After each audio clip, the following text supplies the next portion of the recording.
In the 2016 primary, Donald Trump wasn't necessarily the candidate Republican voters wanted.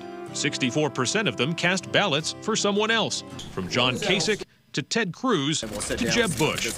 But Trump turned out to be exactly who Republicans needed to defeat Hillary Clinton.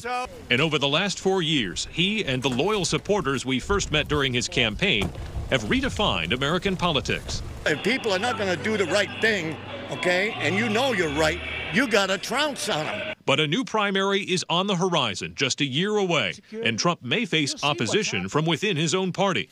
Former Ohio Governor John Kasich has left the door wide open to making some kind of challenge to President Trump, and several prominent Republicans were on hand in Concord as he essentially told them to be ready for his next move. My problem with the president is I can't remember a time in our country where our leaders divided us.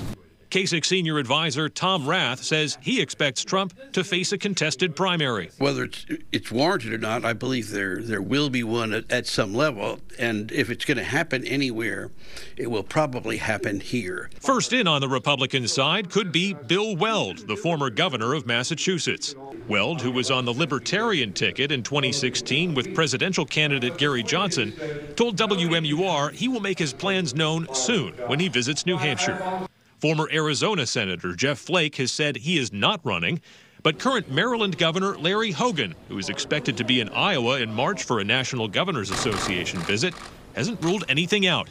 Former NHGOP Chair Jennifer Horn says Republicans need a primary to determine whether they're still the party of Lincoln or if they're now the party of Trump. It's not just about we should primary Donald Trump.